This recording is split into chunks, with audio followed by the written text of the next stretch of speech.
time reset. Please calibrate by connecting to your mobile phone. Okay, so here I've got the camera out of the car.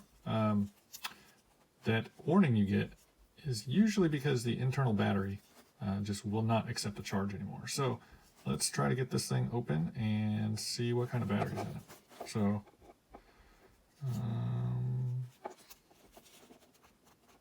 a lot of times there will be some screw holes. Yeah, I think I feel a screw hole under this. So I'll just take a thin blade, peel this up. Yeah, there's a screw. Oh, two screws under here. And just a little Phillips.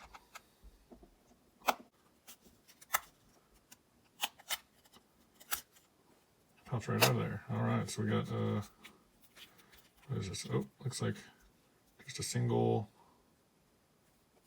battery in there with 3 wires. And there's just a little connector on the board. So what is this thing? There's a website there. Might be able to go get some information from there. It looks like all of this writing is in Chinese.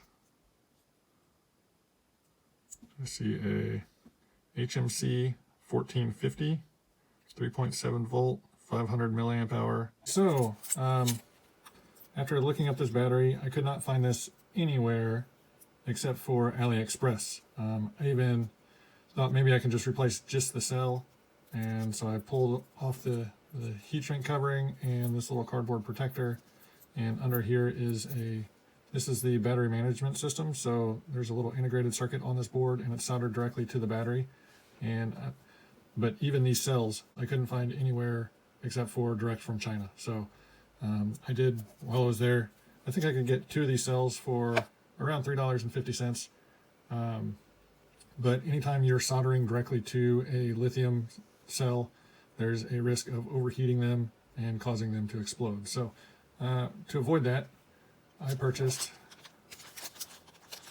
a pack of 3.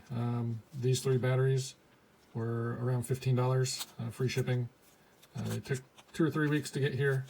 I think I ordered them on January 30th and they showed up early March, maybe late February, early March. So roughly $5 each.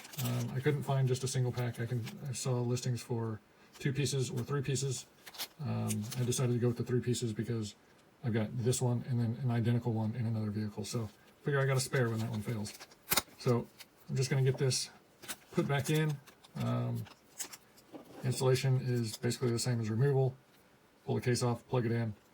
Once it's in, I will use a micro USB and just charge it up in the house before I go reinstall it in the car.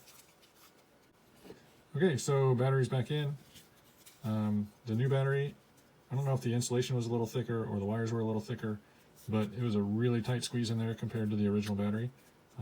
But I finally got all the clips fastened in, got the screws back in, and it's ready to go.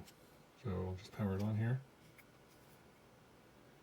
And I've already reset the time manually through the settings here, and it's recording. Now the strange thing is, I wish they would display battery power when you, or battery level somewhere on the screen here. It would be good to know that, you know, it's just not charging or something along those lines.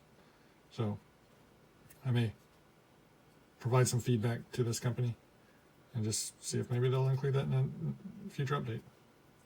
So if you've got the Dashcam Pro and you're getting a time reset warning, it's probably because the internal battery has died and will no longer hold a charge or accept a charge. If you like what I do, be sure to give me a thumbs up, hit that subscribe button, leave me some comments down below, and until next time, we'll see you later.